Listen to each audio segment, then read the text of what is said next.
अस्सलामुअलैकुम। आज આપણે બનાવે છે એક ચટમટું સ્ટર ફ્રાય, જેમાં આપણે ગોશ વાપરશું ને પહેલા આપણે સોસ પણ બનાવવાનું છે, ગોશ પણ તરવાનું છે ને પછી બકાલું આપણે તળશું. તો ચાલો હું તમને પહેલા બતાવું કે આપણે એક્ઝેક્ટલી શું વસ્તુની જરૂર પડશે. પછી જ્યારે હું બનાવતી હોઈશ ત્યારે હું તમને એવી રીતે સમજાવીશ કે કઈ વસ્તુમાં શું જશે. તો અહીંયા બકાલા માટે મારી પાસે છે, અહીંયા હું ડુંગળી લીધી છું જેને હું પાતળી કાપી નાખી છું. પછી છે મારી પાસે અહીંયા સેલરી. હવે સેલરી મને ગુજરાતીમાં નથી ખબર કે એને શું કહે છે, પણ આ છે સેલરી.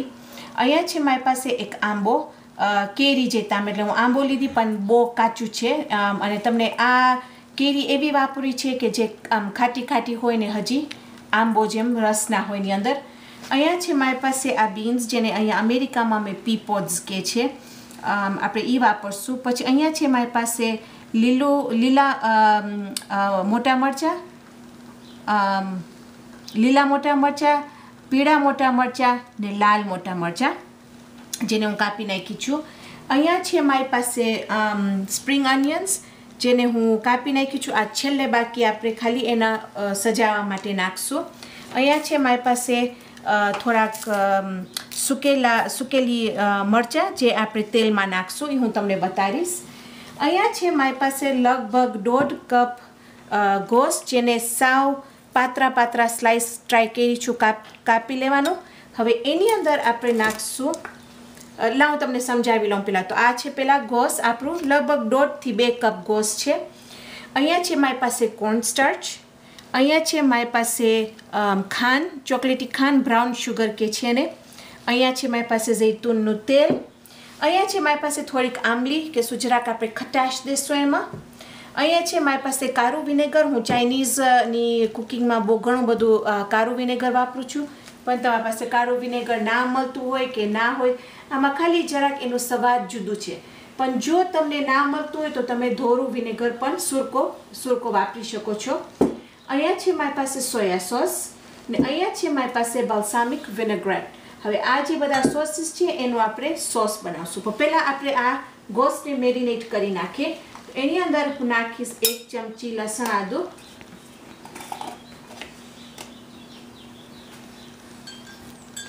ને એક મોટી વસ્તુ ભૂલી ગઈ, એ છે નિમક. આપણે થોડુંક એમાં નિમક નાખશું. એની અંદર નાખશું થોડુંક સોયા સોસ.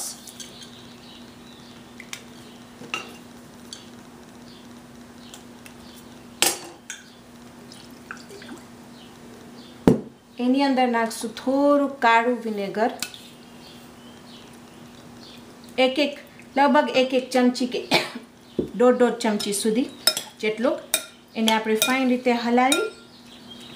હવે આપણે એની અંદર નાખશું 1 ચમચી કોર્નસ્ટાર્ચ, ને હું થોડુંક બચાવીશ આપણું સોસ માટે. આ બધી વસ્તુને આપણે ફાઇન રીતે હલાવી.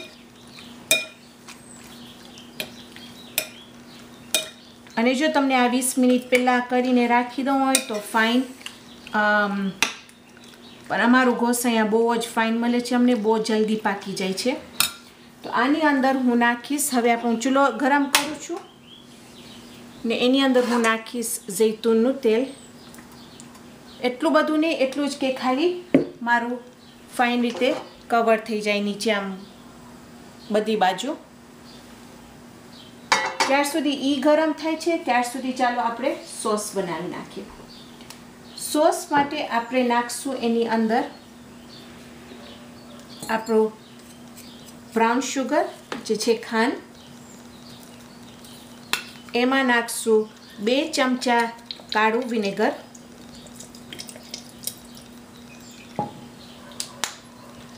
એની અંદર આપણે નાખશું 2 ચમચા બાલ્સામિક વિનેગ્રેટ. એની અંદર આપણે નાખશું 2 ચમચા સોય સોસ. એમાં નાખશું 1 ચમચી લસણ આદું, ને એ તમારા ઉપર છે, જો તમને બહુ લસણ આદું જેવું ના ભાવતું હોય તો તમે નહીં નાખજો. ઓકે,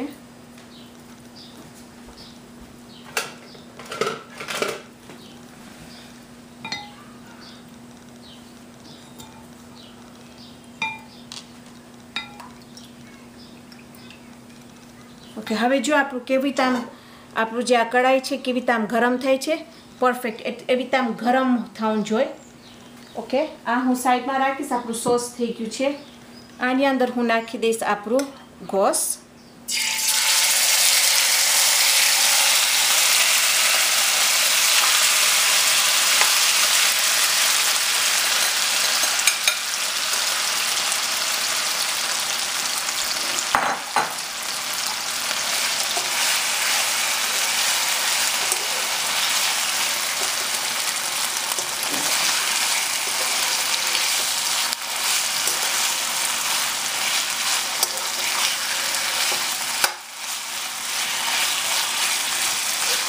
અને એક ચીજ હું તમને આ તરાય છે ત્યાં સુધી ભૂલી ગઈ તમને કહેતા કે તમારી પાસે જો કોઈ પણ જાતના નૂડલ્સ હોય, સ્પગેટી હોય, કોઈ પણ જાતનું એ તમે લગભગ 3 કપ એને બાફીને તૈયાર રાખજો. પછી આપણે એ પણ એની અંદર આપણે મિક્સ કરશું.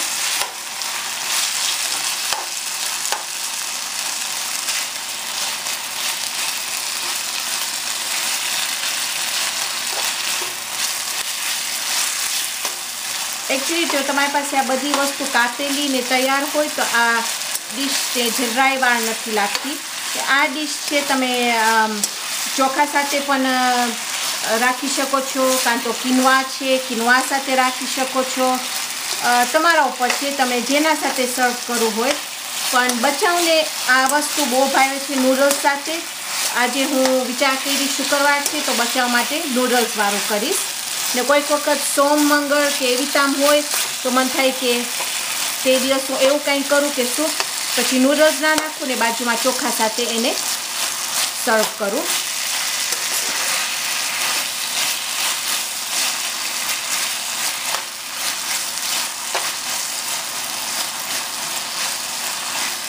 જો તમારી પાસે ટાંડો હોય કે આનાથી વધારે ખાઈ જતું હોય આકરો ટાંડો ઉપર તો આ આકરા ટાંડા ઉપર બહુ જ સારું છે રાંધવું.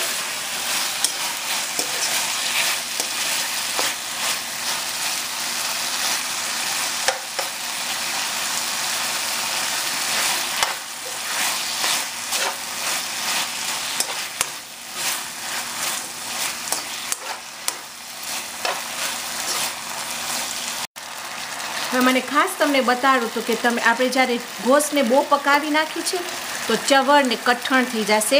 જો આમ કરીને જો તૂટી જાય એટલે આપણું ગોશ થઈ ગયું છે તો આપણે તરત જ એને કાઢી નાખશું. તો નાખી દઈશું બકુલીમાં અહીંયા.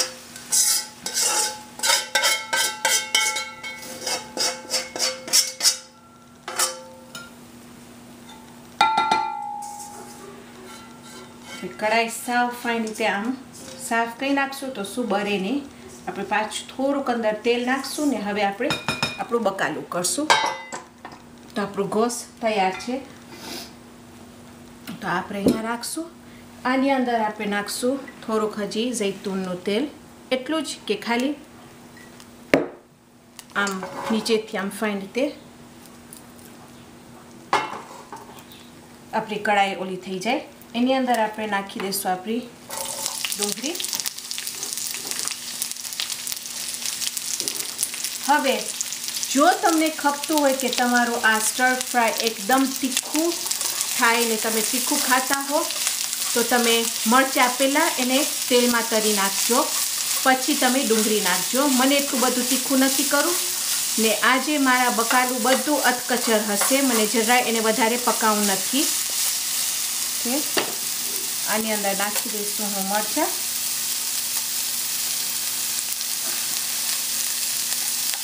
બીન્સ, મારા બધાય મોટા મરચાં, કેરી, સેલરી, લાલ મરચાં,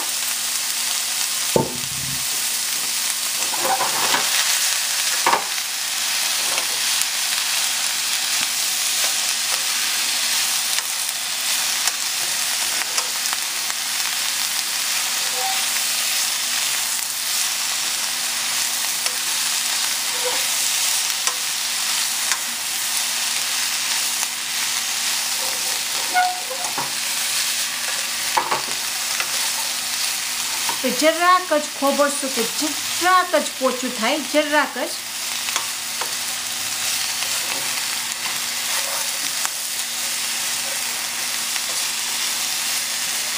છે.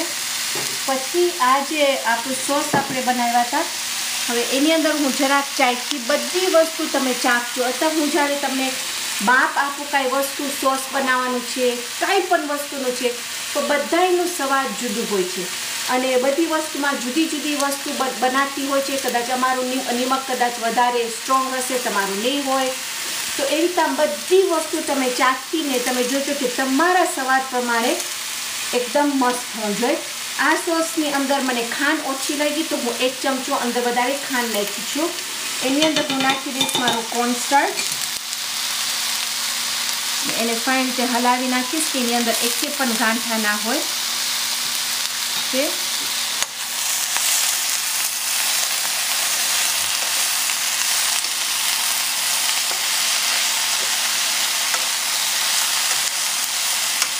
અને આને લગભગ 1 મિનિટ વાર છે, વધારે નહીં. ને જો તમને એને વધારે પકાવવું હોય તો એ પણ બિલકુલ તમારા ઉપર છે.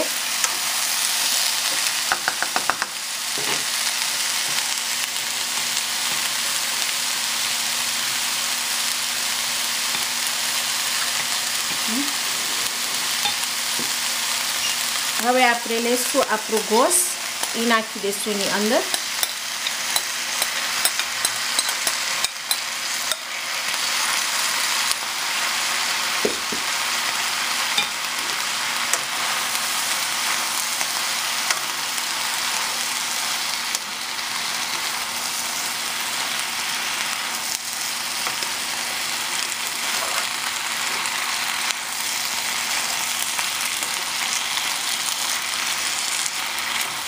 પછી લઈશું આપણું સોસ.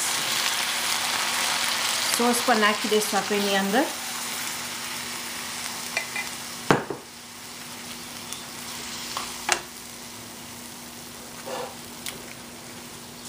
જરાક એને હલાવશું કે જરાક જ ઓલું, આપણે બહુ ઘાટું પણ નથી કરી નાખવું, કારણ કે પાસ્તા એવી વસ્તુ છે કે પાસ્તા ચૂસી જશે બધું એનું આપણું મેરિનેટ ને રસ. તો એ વધારે ફાઇન, કારણ કે આપણે ખાઈ તો પાસ્તામાં પણ ફ્લેવર આવી ગયો હશે કે સ્વાદ આવી ગયો હશે. ઓકે, હું જરાક જ એને ઉકાળીશ અહીંયા. ને છેલ્લે બાકી હું એના ઉપર ખાલી આંબલી લઈ ને થોડીક આંબલી નાખી દઈશ એના ઉપર. તમારી પાસે બનાવેલી હોય તો બનાવેલી નાખજો. બીજી દુકાનમાં આમ જ મળે છે ડબ્બામાં, તમે એ વાપરી શકો છો.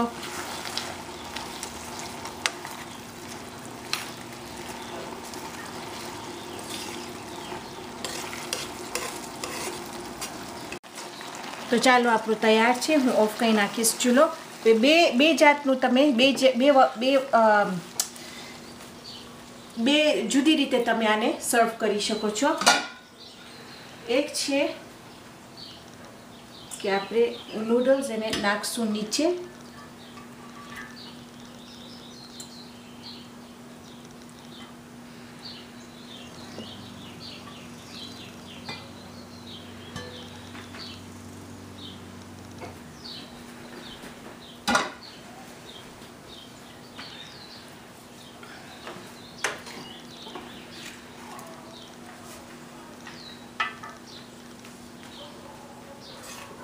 ને બકાલું ને ગોશ એની ઉપર નાખીશું આપણે.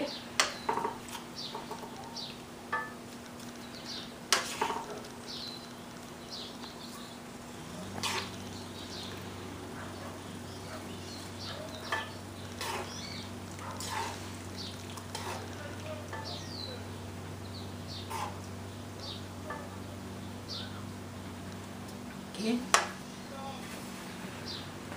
આની ઉપર પછી આપણે જે સ્પ્રિંગ ઓનિયન કાપ્યા છે એ એના પર નાખી દઈશું આવી રીતના. બીજું છે કે આમાં જ આપણે બધું પાસ્તા નાખી દઈશું એને.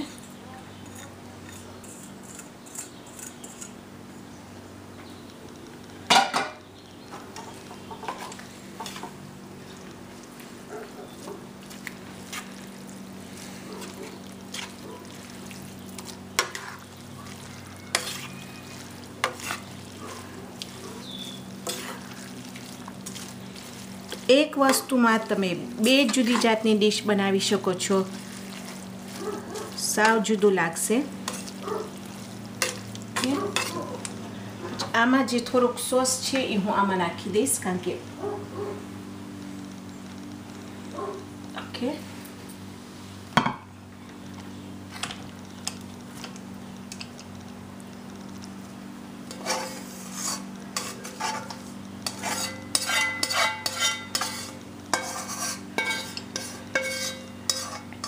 ચાલો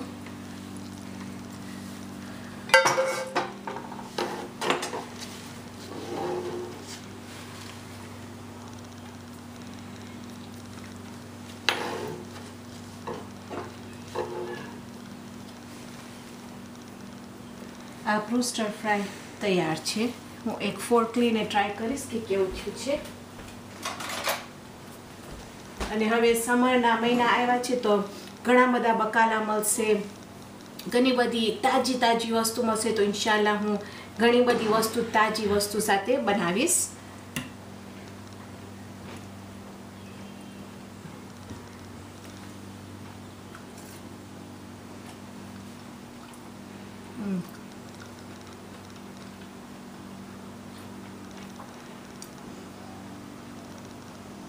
થોડુંક મીઠું થોડુંક તીખું થોડુંક ખાટું પણ એકદમ સરસ થયું છે તમે ટ્રાય કરજો તમે જોજો તમારા બચ્ચાઓને ને બધાને ઘરમાં મજા આવશે ઇન્શાઅલ્લાહ તો આજે આપણે પતાવ્યા આપણી ગોશ્તનું સ્ટર ફ્રાય રેસિપી ઇન્શાઅલ્લાહ આવતી વખત આપણે બીજી જબરદસ્ત વસ્તુ બનાવશું તો ત્યાર સુધી ખુદા હાફિઝ